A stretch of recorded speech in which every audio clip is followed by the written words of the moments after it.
Now I will call Sri Ram Sakal ji. माननीय राम सकल जी please 8 minute sir. माननीय उपाध्यक्ष जी, सबसे पहले आपको धन्यवाद करना चाहूँगा कि आपने जल शक्ति मंत्रालय के कार्यक्रम की चर्चा पे आपने भाग लेने का आपने मौका दिया। दुनिया की निगाह में होगा कि भारत कोई ज़मीन का टुकड़ा होगा, लेकिन हमारे मनीषियों ने इसे देवभूमि, पुण्यभूमि, रत्नगर्भा, वसुंधरा और निश्चित रूप से हमारा जो अपना देश है, हमें गर्व है कि भारत एक ऐसा देश है जहाँ 6 ऋतुएँ होती हैं, जहाँ बरसात, जाड़ा और गर्मी और अपार खनिज संपदा इस देश में है और नदियों का जाल विशाल। ये जो हमारी नदियाँ हैं वह निश्चित रूप से इस भारत देश की जीवन रेखा है। और हमारे पूर्व प्रधानमंत्री स्वर्गीय अटल बिहारी वाजपेयी जी कहा करते थे कि जिस दिन हम इन नदियों को जोड़ लेंगे हम पूरी दुनिया को खिलाएंगे। निश्चित रूप से आज जब हम नेशनल हाईवे पर चलते हैं तो अटल बिहारी वाजपेयी याद आते हैं।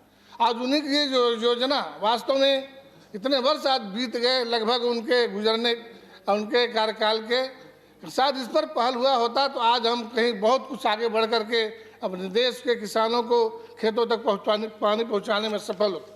माननीय उपाध्यक्ष जी, मैं बेसिकली गाँव से आता हूँ। जिस गाँव में जाने का रास्ता नहीं था वहाँ से चल करके इस उच्च सदन में पहुँचा हूँ। हम लोग गांव में रहते थे, पहले गांव में पानी पीने के लिए कुआं हुआ करता था। लगभग 50-60 फीट नीचे पानी होता था और रस्सी से हम पानी निकाला करते थे। मोहल्ले भर के लोग वहां पर इकट्ठा होते थे और उसी कुएं पे अपने हालचाल पूरा सुख दुख हुआ करता था। और वो कुएं का पानी गर्मी के दिनों में भी अगर हम स्नान आपको 4 बाल्टी स्नान करा दें तो एकदम आदमी कांपने लगता था। इतना शुद्ध पेय जल और ठंडा पानी हुआ करता था। लेकिन आज वो धीरे धीरे हर गांव में कुआं पड़ता चला जा रहा है। तालाब जो पशुओं के पीने के लिए, पक्षियों के पीने के लिए तालाब हुआ करता था, आज वो धीरे धीरे उसका कब्जा होता चला जा रहा है बड़े पैमाने पे। निश्चित रूप से और आज मैं कहना चाहूँगा कि आज जितनी भी समस्या है, चाहे पानी की समस्या हो, चाहे प्रदूषण की समस्या हो, उसके लिए जिम्मेवार कौन है? हमने अपने सुख सुविधा के लिए प्रकृति के साथ क्या कहते हैं कि खिलवाड़ किया, शोषण किया, प्रकृति का दोहन नहीं किया।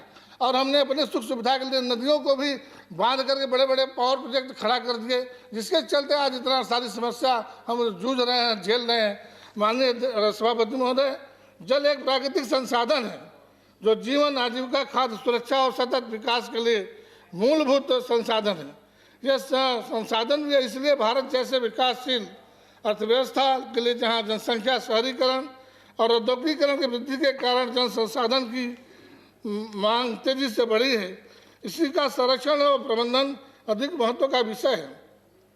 जल संसाधन, नदी विकास, गंगा संरक्षण विभाग राष्ट्रीय संसाधन के रूप में जल के संरक्षण, प्रबंधन और विकास, जल के विभिन्न उपयोग के लिए जल में जल आयोजन समन्वय के समग्र राष्ट्रीय परिप्रेक्ष्य में सामान्य नीति, तकनीकी सहायता, अनुसंधान, विकास, प्रशिक्षण और सिंचाई, बहुउद्देशीय परियोजनाओं के संबंधित मामले, भूजल प्रबंधन सहित और भूजल के संयुक्त उपयोग, गंगा नदी के संरक्षण से संबंधित कार्य, क्षेत्रीय विकास, जल निकास, बाढ़ जल।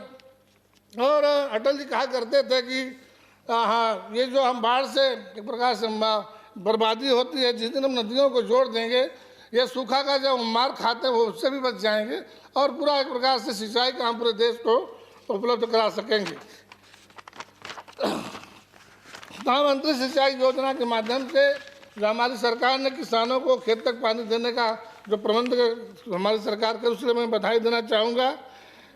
निश्चित रूप से अगर फसल को उचित मात्रा में पानी नहीं मिलेगा तो वह खराब हो जाती है, जिससे किसानों को भी बहुत नुकसान उठाना पड़ता है। भारत एक कृषि प्रधान देश है। देश के सभी किसान कृषि पर निर्भर करते हैं, लेकिन देश किसानों को जमीन पर खेती करने के लिए समस्या देखते हुए सरकार नए नए कदम उठा रही है। इस योजना के तहत देश के हर खेत को पानी पहुंचा प्रधानमंत्री कृषि सिंचाई योजना 2020-21 के माध्यम से ज़्यादा बल जल संसाधनों के अधिकतम उपयोग पर ही है, ताकि बाढ़ और सूखे की होने वाले नुकसान को रोका जा सके। ऐसा करने के लिए उपलब्ध संसाधन कुशल उपयोग हो सके, साथ ही किसानों को अधिक पैदावार मिलने के लिए पर्याप्त मात्रा में सिंचाई मिल सके। इस योजना के तहत देश खेती करने वाले किसानों को अपने खेतों में सिंचाई करने के लिए उचित मात्रा में पानी उपलब्ध होगा। पानी उपलब्ध कराना और उसके लिए सिंचाई उपकरण के लिए सब्सिडी उपलब्ध किए जाएगी। पानी की इसी कमी को दूर करने के लिए प्रधानमंत्री कृषि सिंचाई योजना शुरू की गई है। जो जमीन कृषि योग्य होगी उस जमीन तक इस योजना का लाभ पहुंचेगा। योजना के लिए केंद्र सरकार द्वारा 75% अनुदान दिया जाता है तथा 25% राज्य सरकारें वहन करती हैं। इससे ड्रिप स्प्रिंकलर जैसी सिंचाई योजना का भी फायदा मिलेगा। किसानों का इस योजना का पात्र लाभार्थी देश का सभी किसान होगा। महोदय, आंकड़ा के मुताबिक देश में करीब 19 करोड़ लाख ग्रामीण घर हैं। प्रधानमंत्री ने जल जीवन मिशन का ऐलान किया। इस समय इनमें से करीब 15 करोड़ 80 लाख यानी 81% घरों तक पीने का पानी सुविधा नहीं थी। शहरी इलाके में करीब 50% घरों में यही हाल था। कई इलाकों में भूजल स्तर पानी के अन्य स्रोतों का भी लगातार खराब होता चला जा रहा है। इस समस्या के ध्यान में रखते हुए जल मिशन शुरुआत की गई। केंद्र सरकार ने इस योजना को 2024 तक सभी घरों में पाइप से जरिए पानी पहुंचाने का लक्ष्य व्यक्त किया है। मैं उपाध्यक्ष जी इतना कहना चाहूँगा कि इसके पहले भी समूह पेयजल योजना के अंतर्गत शहरी इलाके में तो काफ़ी सक्सेसफुल रहा, लेकिन ग्रामीण इलाकों में समूह पेयजल योजना पूरी तरह सफल नहीं रहा। उसका कारण था कि उसका रख रखाव और ठीक से उसका प्रबंधन न होने के कारण वो योजना के प्रकार फलाप रही। लेकिन हमारे प्रधानमंत्री जी ने ये जो शुरू किया है, मैं कहना चाहूँगा इसके रख रखाव देख रेख और कम से कम जो कंपनियाँ इसको क्या कहते हैं कि बना रही हैं उनको 10 साल तक गांव में पानी पहुंचाने का एक प्रकार से ये हो ताकि गांव के आदमी को शुद्ध पेयजल मिल सके। जल शक्ति मंत्रालय देश में जल संसाधन के विकास रख रखाव कुशल उपयोग और ग्रामीण क्षेत्रों में पेयजल स्वच्छता कार्यक्रम के समन्वय के लिए जिम्मेदार है। मंत्रालय का गठन 2019 में किया गया था। जल संसाधन नदी विकास गंगा कायाकल्प और विभाग द्वारा बजट वित्तीय वर्ष 2021 में 7,262 करोड़ और वित्तीय वर्ष 21-22 में 9,022 करोड़ हो गया। इसके अलावा 5,130 करोड़ महत्वपूर्ण सिंचाई परियोजनाओं के लिए मार्ग के माध्यम से प्रदान किया जा रहा है। प्रधानमंत्री द्वारा 2019 में अटल भूजल योजना की शुरुआत की गई, जिसमें सहभागी भूतल प्रबंधन संस्थागत ढांचे मजबूत करने और स्थायी भूजल प्रबंधन के लिए सामुदायिक स्तर पर बदलाव लाने बदलाव लाने प्रमुख उद्देश्य से यह योजना चलाई गई।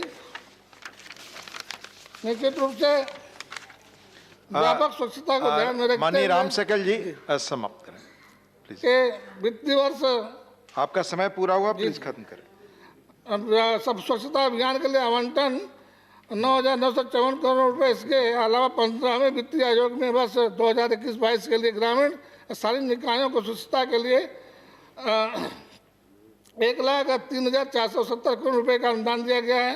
निश्चित रूप से जो हमारे प्रधानमंत्री जी की सोच थी कि दिवाली से पहले शौचालय, निश्चित रूप से चाहे जितना अच्छा कोई मकान हो, अगर उसमें शौचालय नहीं हो तो किसी काम का नहीं है। मैं इन सब कार्यों के लिए अपनी सरकार को और प्रधानमंत्री जी को बधाई देना चाहूँगा। बहुत बहुत धन्यवाद।